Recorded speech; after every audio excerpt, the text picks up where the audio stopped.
it's Saturday. We launched on Thursday, so I'm in the post-launch. Don't know what you call it.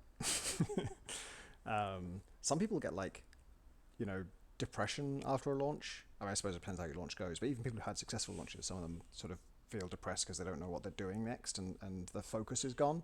I've never had that problem because I've always had like multiple ideas for the next game, but long before I'm finished with the current one. So I'm itching to get to them. I'm not feeling that yet. This is still the calm after the storm. Um, but yeah, I'll talk about it in some kind of order.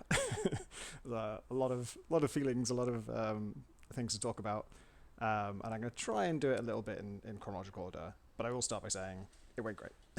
That's the main thing. Let's not keep you in suspense. If you've been sort of following it, you probably would have seen that it's gone pretty great. Um, uh, the whole week, I can't remember what the last one I did was. I think it was a few days out, but I don't think reviews had come in yet. Um, and I think I'll talk about that first. Um, but yes, it is selling really well, and feedback we're getting is incredibly positive, and there's just a general like buzz of excitement. There's kind of a glow around it, and my notifications are popping off constantly with friends getting in touch to congratulate me and say how much they loved it, and it's a huge relief, and it's a great feeling. I'll get back to that possibly in another video. I don't know how long this will run. We'll see.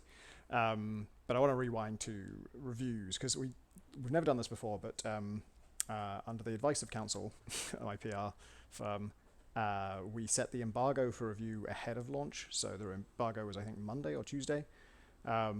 So for outlets that did have the review ready by then, they could just put it up. Which I haven't done that before because I figured that it's better if a review does persuade anybody of that they should buy the game, it's better if they can buy the game at the time, right? But then I have to admit, like most AAA places, I don't know if this is still the case, but back in the day, the review embargo would often be ahead of launch, and they seem to want that buzz like to pre-exist at the time of launch. One nice thing about that was we had quotes and reviews that we could put into the launch trailer. It was nice in the end. It wasn't nice at the time because I just finished the launch trailer, and because we did get advanced quotes only from PC Gamer. They're the only ones who had their review ready in time and didn't have like a policy against giving any advanced quotes, and were nice enough to get us them. And they were great quotes, but you can't have all your quotes come from the same outlet. It doesn't look good, especially if you used to work for that outlet. They always, PC Gamer are very strict about like whoever covers my games has to be someone I don't know at all, which is true in this case as well. But yeah, even so, you can't have like 3 quotes from PC Gamer and none from anyone else. It's very fine line with putting accolades in trailers or anywhere. The bar is incredibly high, and ideally you want very strong praise from a place that people have heard of. And if you fail either one of those things, I think a little bit of a question mark is raised in the in the user's mind. And if you fail both those things, it's much better not to say it at all. Like, you don't want something that's like, someone you never heard of said this is like got lots of potential. That's worse than saying nothing at all. So I had to recut the trailer with all the new. It was a good problem to have. Like, new quotes are coming in and they're amazing, and we have to get these in. And then there was issues with the timing of it. I needed to urgently have our composer Robert adapt the bit of music I was using because it was too short for if we're going to have group review quotes in it. So lots of stress over that. And then the review trailer also had to be, the announced trailer had to be ready well in advance of launch. So I had to send that to press and sort of finalize it. And then I'd already sent it to press, and then we got the accolades. And like, okay, sorry press, but you, the press, have now told me really good stuff because the review embargo was up. And I've got to now give you a new version of that trailer. And that brings me back to one reason to do early embargo is that in theory you could get 2 sort of news events out of it. The first one is the reviews going up, and then the next one, when the game comes out, hopefully they mention that the game has come out. There'll be a news post or whatever. So I haven't gone back and checked. I have too much on my plate, and also like it's over now. I'm disengaging. It's fine. But when I checked, like, sort of, I don't know how many hours after, like, sort of the afternoon of launch, I couldn't find a single outlet that reported on the existence of the game at all. Like, ones that had reviewed it didn't do a news post saying that the game had come out, so that backfired. They may have done later, but you kind of want it like right then and there. We sent it to people like a week in advance to make sure they had. It's just putting up a trailer and saying the game's out, and so it's not really a question of like the time it takes to make the post. So I don't think I'll do that again. I think in future we'll just set the embargo to when the game comes out. But it was nice. One nice thing emotionally about that was like the review, like whirlwind happened, then settled down, and then the sales whirlwind happened, and the launch in general, just the extreme kind of havoc and stress of that, and they were separated. Because I remember, like, I was looking back at your old emails I sent to my parents when Heat Signature came out, and I was like days after it came out, I still hadn't read a single review because it was just so swamped with the launch and all of that stuff that the reviews kind of were barely registered. And it is a lot also to like deal with the critical reception of a game and the commercial reception of a game at the same time. It was nice to do them in order. And I mentioned before, like managing my own expectations has been a challenge this time because we had this big wish list number, and it was very hard to sort of set my bar as low as I'd like to set my bar, which was 0. I like to my low expectations, the lower bound for what I think it might do. And I was very aware of that, and I was trying to sort of like combat that and keep my expectations as low as was reasonable. But I was then blindsided slightly because I hadn't really been conscious that I had quietly raised my expectations for review scores. Because the first few were PC Gamer, 88%, IGN and GameSpot, 8 out of 10, and The Guardian. Actually, no, so that wasn't out yet. Try Hard Guides, 10 out of 10. Now that one, didn't know whether to include that because 10 out of 10, fucking amazing, brilliant, super grateful for that. Try Hard Guides as a name, I hadn't heard of it before, and I think if you haven't heard of it before, it does sound like we had to go searching pretty far to find a 10 out of 10, which we didn't. That was just came up, yeah, because it says guides in the name, it sort of sounds like it's not a review site, and then so I wasn't sure how prestigious that would be to include as a thing. So I feel bad because I'm really grateful for them for that review, but I didn't quote it anywhere because I was just worried about the perception of like, is this going to sound like we had to really go looking for a 10? So yeah, the first few, and Rock Paper Shotgun, which they don't score, but they gave it a bestest best, which is their highest possible accolade, and then shortly after that, The Guardian gave it 5 out of 5. Which is the best score. And so even just this sentence has been kind of a roller coaster, right? It's been a roller coaster for me. But the first like hit was like getting 8 out of 10s and taking myself by surprise of like, oh no, I've become someone who's disappointed at getting 8 out of 10. Because way back when, like 2013, Gunpoint was done and I emailed it to journalists, and I was a journalist at the time. I was still I was on a sabbatical, but I was still technically employed by PC Gamer. And I remember getting an email from someone at Eurogamer, it might have been Ollie, I think ahead of the review going up, or like around the time the review was going to go up, saying, it's an 8, I'm afraid. And I was like, what? That's incredible. Like, I'm a games journalist who knocked this together with a few co-workers in our spare time. We got an 8 out of 10. That's fantastic. What are you apologizing for? And so back then, yeah, 8, very flattering, extremely exciting. And I guess 11 years later, after working on Think for 6.5 years, the 8 doesn't feel as flattering. It feels like I had, without realizing it, subtly raised my expectations. Because the wishlist number was one thing that was raising my expectations to scary extents. And then the other thing is the beta feedback. It was just like, we've never seen anything like it. It was, the 9s and 10s we were getting from users was so common, and we never had that. I don't have the exact stats on Gunpoint, but we'd never had numbers that high for Gunpoint. And Gunpoint got sort of 8s and 9s. It was a mix. I think it was 9.5 from IGN, which was a big deal. Um, and so yeah, I had been thinking like players like it more, and there's more like full on enthusiasm from the player base. And I think I was kind of expecting like nines in general, or just like as many nines as eights, that kind of thing.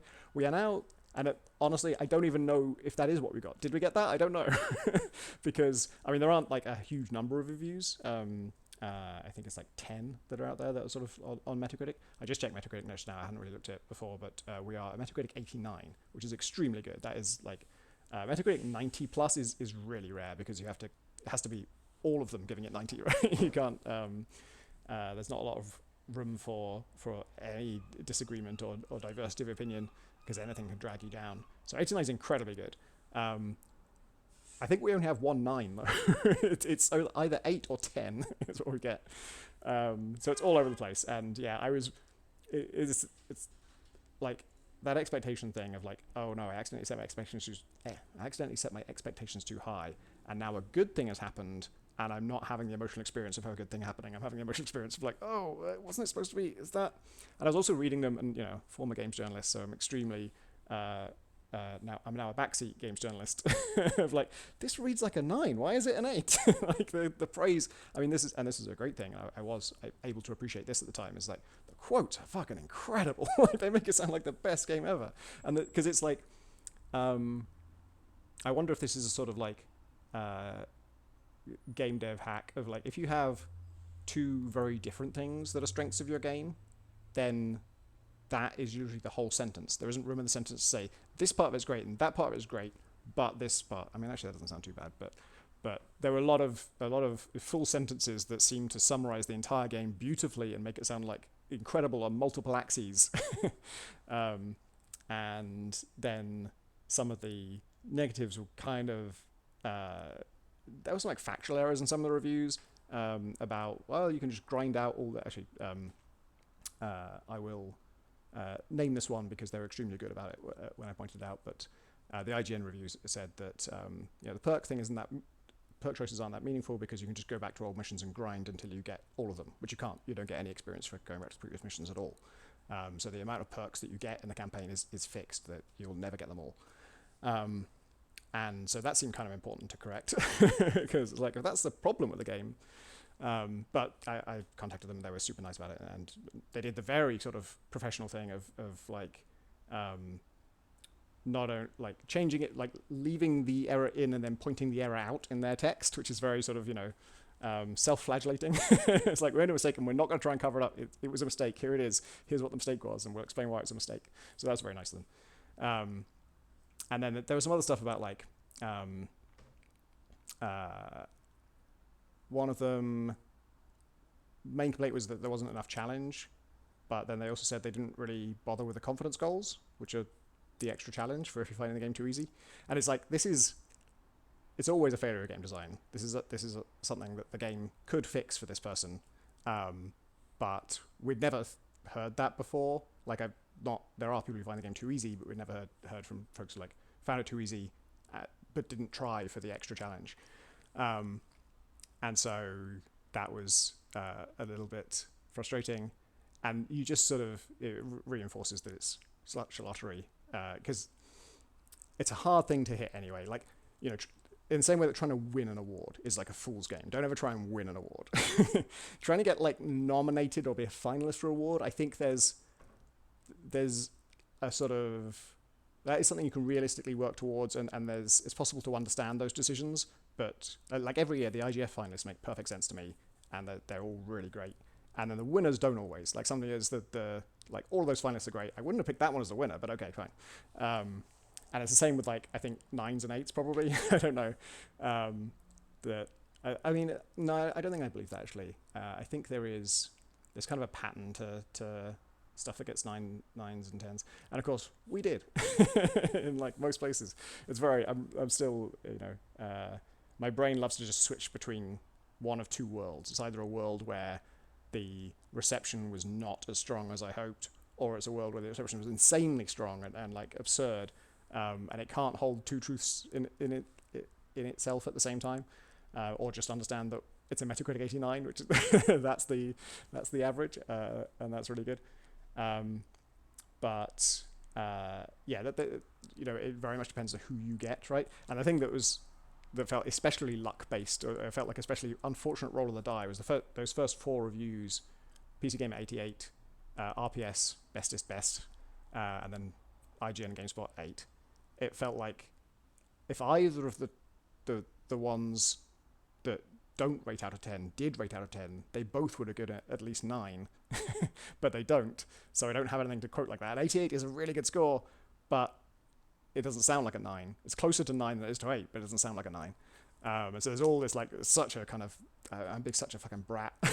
Like, it's so, and absolutely, this is, I hope Paul at Mode 7 is watching this, because this is me, what's the word, like, eating crow. Like, he's absolutely going to have an I told you so moment, because I gave Frozen, when I was working at PC Gamer, I gave Frozen Sense 89%, and he and I had this joking argument where he's like, how could you? Like, what is the 1%? God damn it.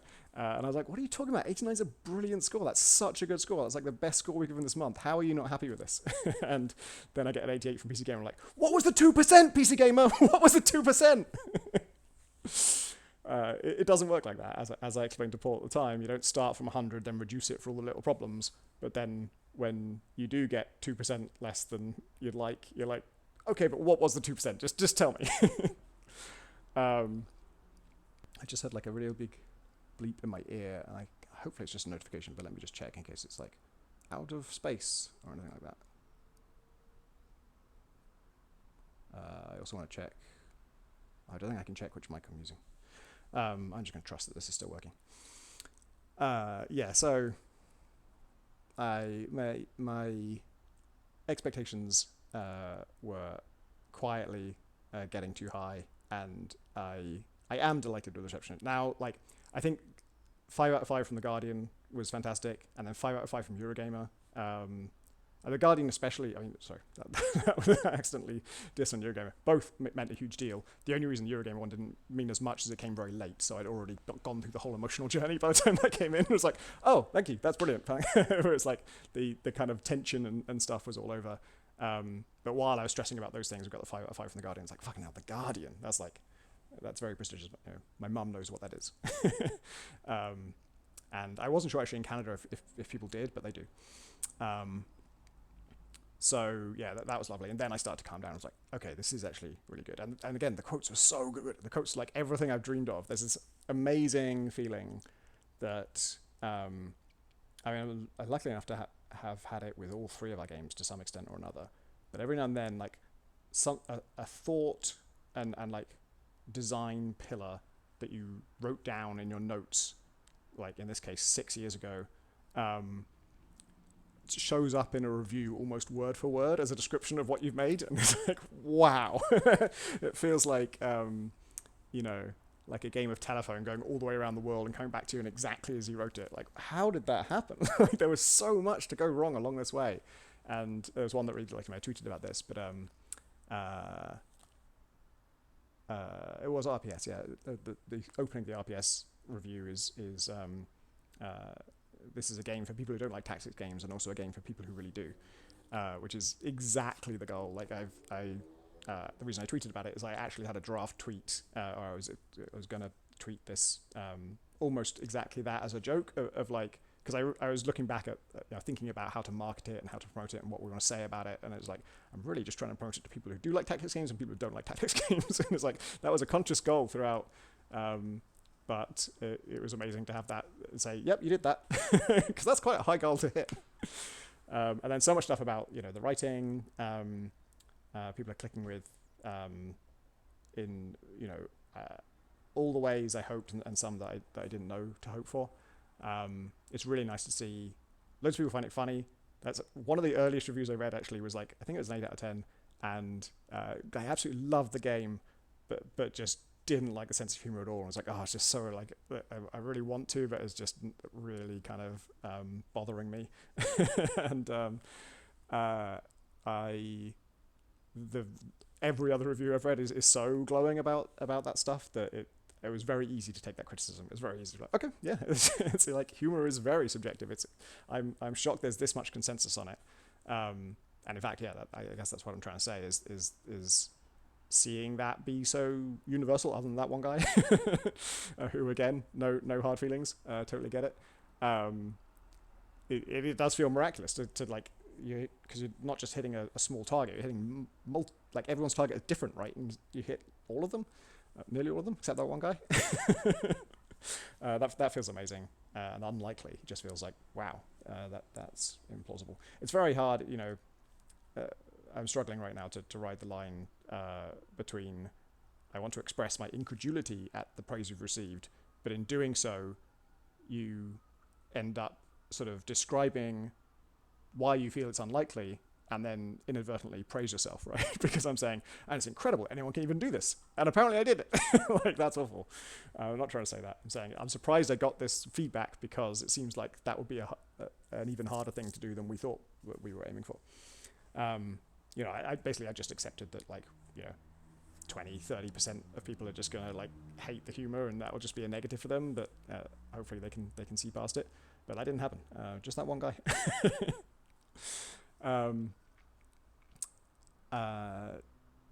So I'm feeling great about it now. And yeah, I was listening to the Besties podcast today, who did a whole episode on it. And this is very exciting for me because I'm a big fan of that podcast.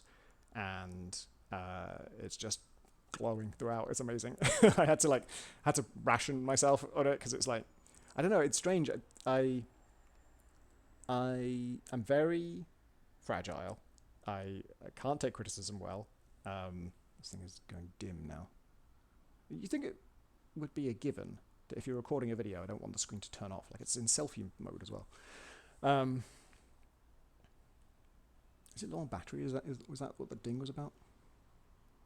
No, 45%. I don't know. This is weird. Sorry to keep interrupting it.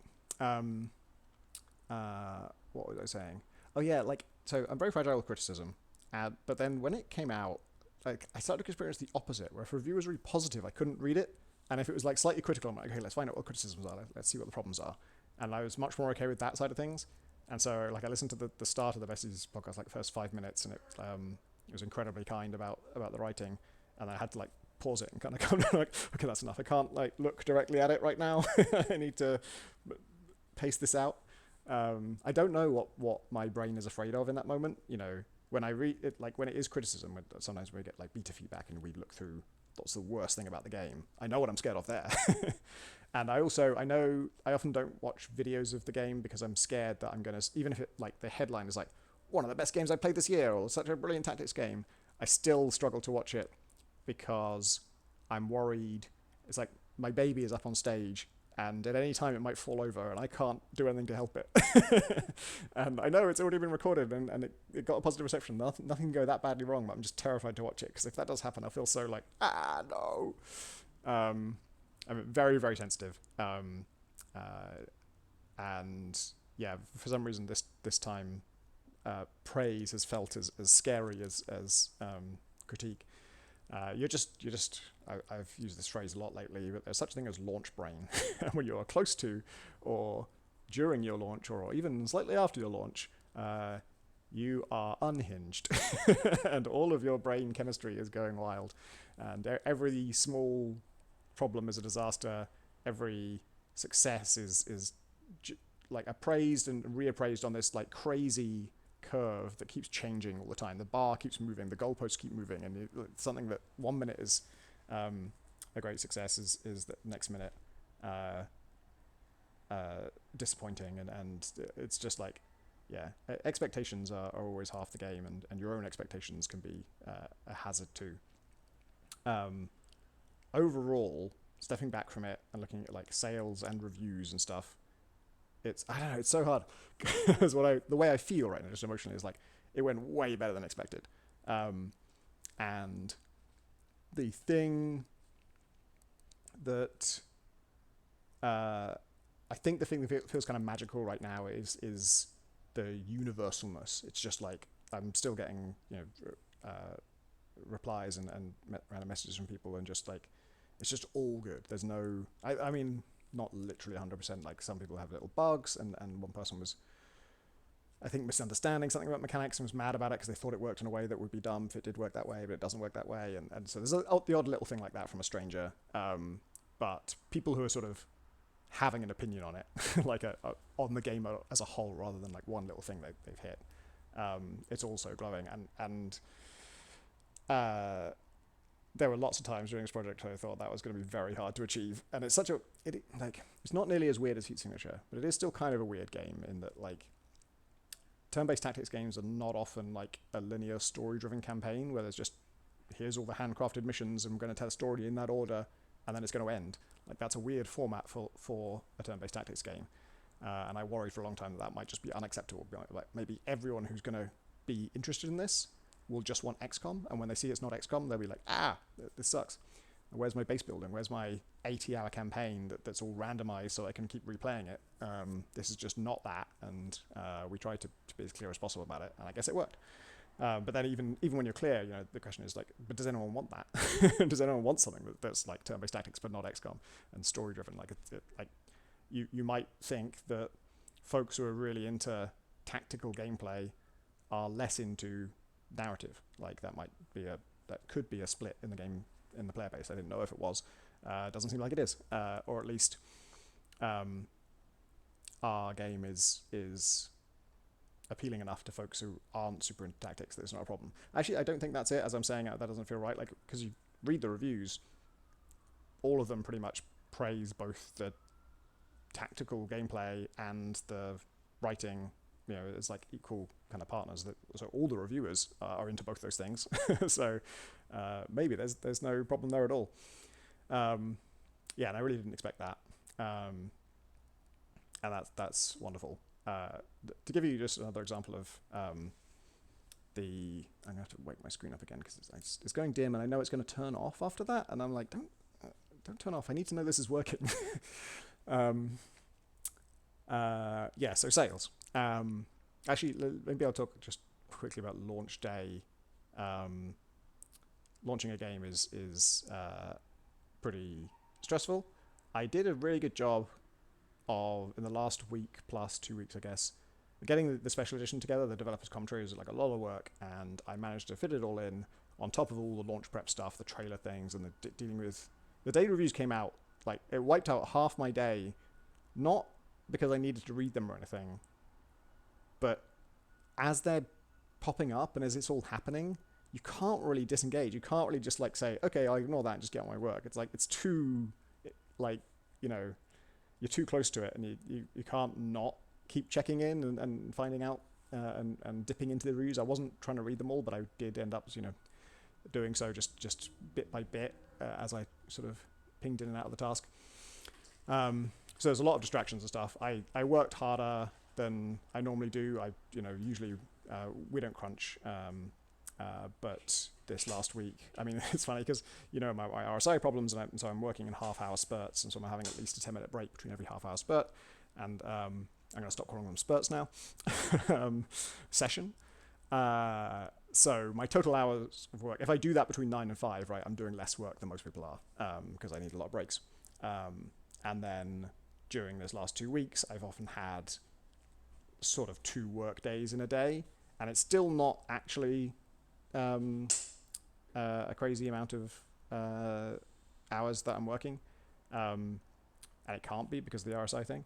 But I was pretty pleased with how I balanced that, because there was a lot to do, and I had to cram it in, and I did so without fucking up my hands, and without failing to finish it. Because the developer's commentary, one of the things that was made it less stressful was like, if I don't get all of the ones I want in, we can still launch with that, and I'll catch up the day after or a couple of days, because people aren't going to be dipping straight into that, and also it's not a thing where there's a fixed amount that has to be there. It's like, if there's 80% of it, it's 80% as good. So I got all that done, and I was ready the night before launch, so that we launched at 10 a.m. Local time, and it was nice to wake up that morning, and I just had a bacon sandwich in English back bacon, which I never buy any bacon. But as a rare treat, I did on some brioche bread, and had to be in butty format, like fold the bread over, with a lot of butter, and that's just like bacon sandwiches are one of my favorite breakfasts, and I never have it normally, so I'd prepared that ahead of time and just had like a really leisurely, delicious breakfast, and knowing everything that was all ready to go, and then sat down at the computer. I was online and I was checking in with people and coordinating and doing all the necessary stuff as I sort of got my day started, but then properly sat down at my desk to get ready for launch like an hour beforehand. And there were things going on. There were some panics and stuff that I won't get into.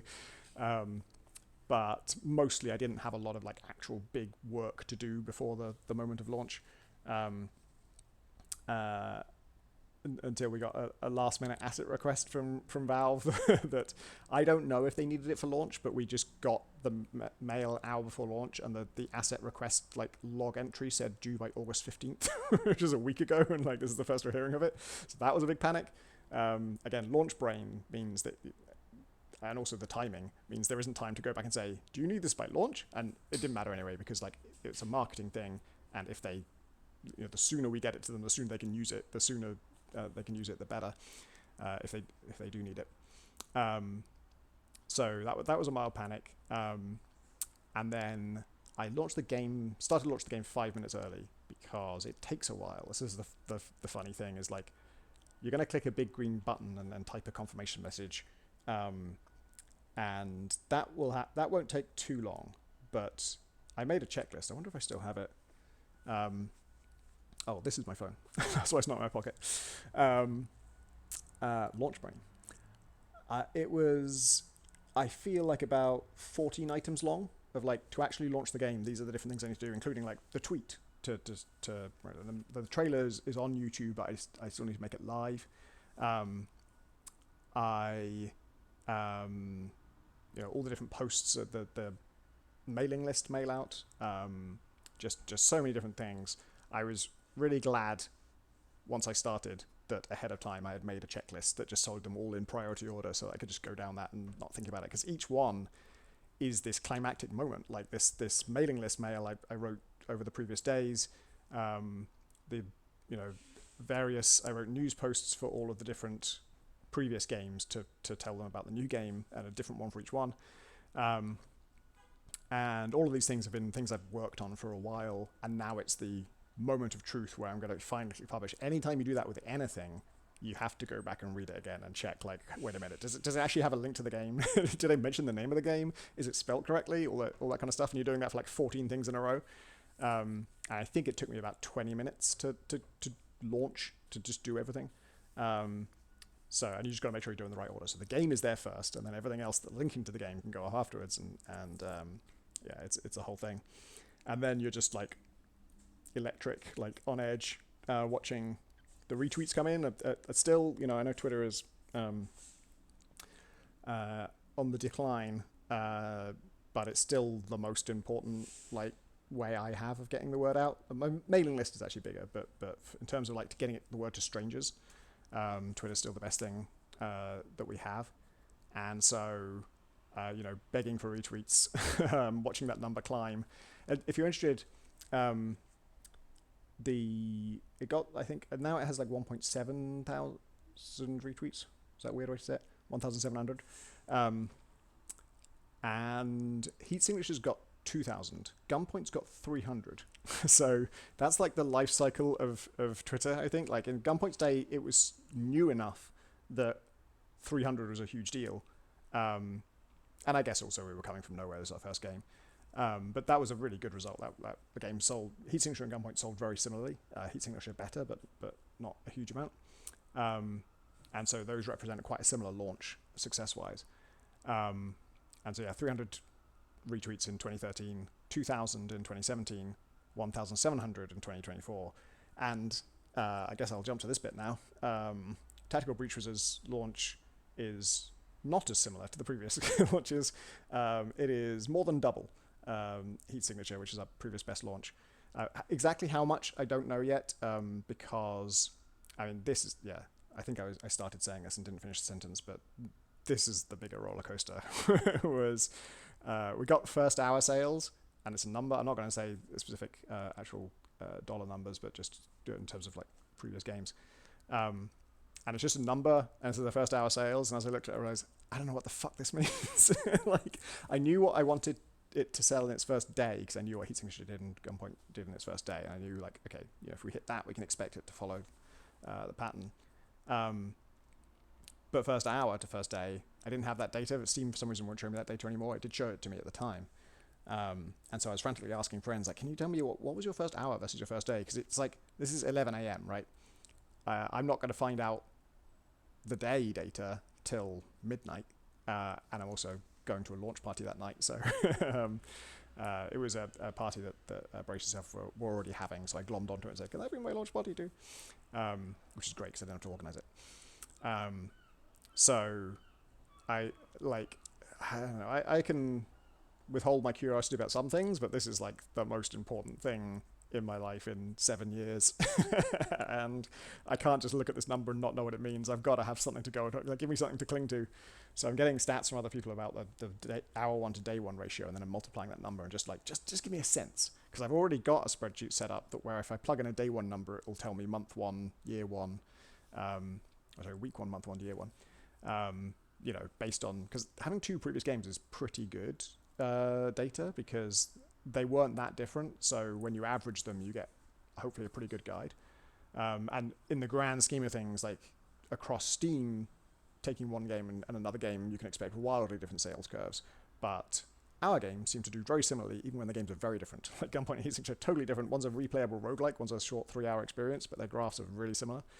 But for a moment, looking at a friend's hour to day figure, I did the maths and it was like, this would be like almost twice as much as both of our previous games put together.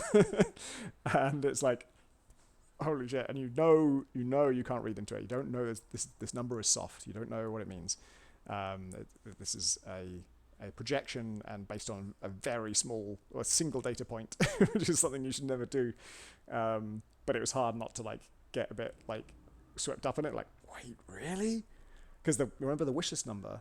In fact, I can tell you, give you a more updated version. The wishlist number was 285,000 by launch, which is 9.5 times what Heat Signature had. And so my expectations for sales are getting real hard to keep them low, right?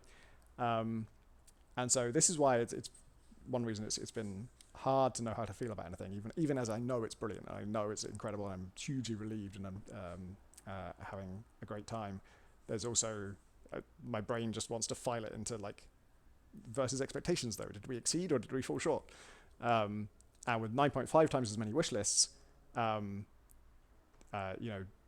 this crazy figure, the sort of double both our previous games figure, would be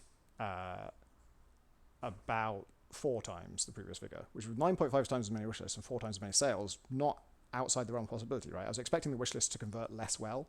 And my range for that was like, I would expect it to be between a fifth to a whole, I guess. That was the range I could imagine. Like, it's probably not going to be a tenth as good a conversion rate, and it's certainly not going to be better than it was for Heat Signature. Because people wishlist things more these days, and people promote wishlists more, and so it's just become less of a meaningful indicator. And so 4 times is like right in that range. It could happen. Like, I started to believe it. And then I found my own stats, the hourly stats. Steam wouldn't show them to me. But then I thought, you know what? I bet I emailed my parents at the time. I think as I was launching, I was updating them, and I found that email. It's really easy to find because I know the exact date it would be, and I know who it was to. So I found it right away, and I tracked the hourly figures, and even in that email, this is for Heat Signature, even in that email referred back to what the similar figures were for Gunpoint. So now I've got both those figures, and I can compare them. And plugging those figures in, much worse. Now it looks like it's only doing 80% better than Heat Signature, which is still great.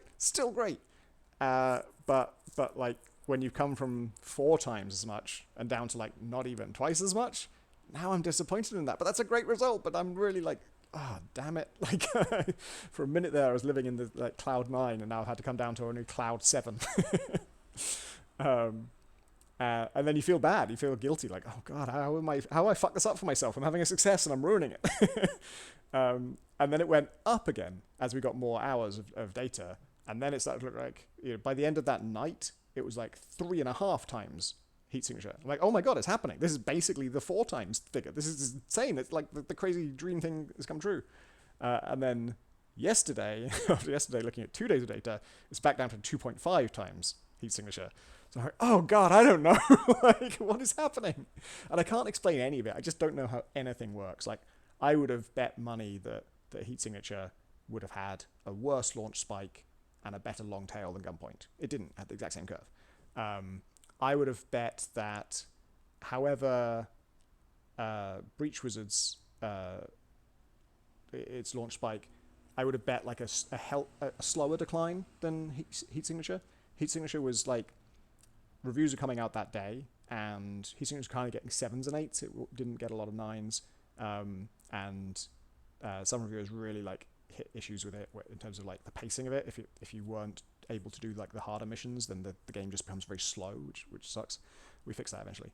There was lots of ways you could bounce off heat signature, and its user reviews were great. We were overwhelmingly positive on heat signature initially, and then it sloped off. I think these days it's like 92%. Oh, terrible, 92%. Worthless. That's not overwhelmingly positive. You've got to get 95. So, and just the fact that it is a bit more of a, not divisive game, but just like less universally clicking with people. I thought, well, Technical Breach is universally clicking with people. It had 99% positive reviews at the time that it hit 500, which is overwhelmingly positive.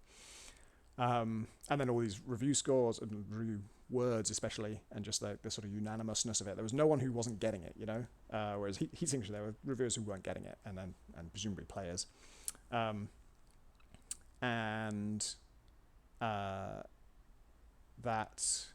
Sorry, I lost my train of thought because the goddamn phone dimming again. What was I talking about? Yeah, so that made me expect it to trail slower, but it's trailing off much faster. Don't know what that means. Is it going to carry on today? Like, will it just be like only 1 times heat signature? Is it going to go below what heat signature is? Like, I just don't know now. It's all over the place. And I also thought, like, the other thing is, like, generally if you have like a really strong launch, it kind of places you in the hierarchy of Steam in the algorithm, like, at least as I understood it. That if they see you doing well, they sort of help you do well. So I kind of half expected that effect to kick in, because if we are like, I launched literally 3.5 times heat signature. Heat signature was a hit. Heat signature was a bigger hit than Gunpoint. And so a triple hit, like, I assumed would hit some kind of extra tier of like, and now you're golden, you're made. But nothing like that happened. So I don't know. It's weird. And so, yeah. But like that day, thinking it could be 4x, and then, oh no, it's only going to be 1.8x. And now I'm sad that I made myself disappointed with this very good result. And then went back up to 3.5. Even when it went back up to 3.5, I was like a little bit like, this is incredible, because I thought that was the future. This is real now. And even then I was like, but now I'm not able to fully enjoy it because I had that already this morning. I had the moment of thinking it was going to be 4 times. And so now this isn't even new to me. Like, even if it's real, it's like it doesn't land. It's so up in my head. Launch Brain is just turn in on itself, and I'm probably spending half my energy analyzing my own emotional response to things and then feeling bad about how it's happening. And that's all. I'm really just talking about like launch day and some of the day after. Is this really only day 3? I just can't. I keep thinking that can't be right, because I went to this party in the evening on launch day. That felt like a whole separate day. The day when I launched the game and the day when I went to the party are 2 separate days in my head. And that was Thursday as well. So then that felt like that was Friday, but actually that was Thursday, and because I mostly wasn't working the next day. So yeah, it feels like forever ago. And yeah, all of that roller coaster is over now. Like, it's not over in terms of like, we still don't know what that figure will be. Is it going to be 2.5 forever, or is it going to keep declining? Is it going to go back up at some point? No idea. But I've I think I finally sort of found solid land in the understanding of like, it looks like I feel like at least launch week is going to land at like 2 times heat signature or more, and that's incredible. And I finally sort of like recognize that. I can finally see it now. Like, wait, that's incredible. And then like Metacritic 89, that's incredible. And then all these quotes, that's incredible. 5 out of 5, 5 out of 5, that's incredible. And also, yeah, listening to that podcast is actually really sort of like, you just need like a button on it, you know. You just need like this the note you end on, and obviously it's not over, but when you go through all that mixing, you keep spending time in one world and then another world, having something definitive to cap it off and just like make you feel like, yeah, actually it went great. It really went great.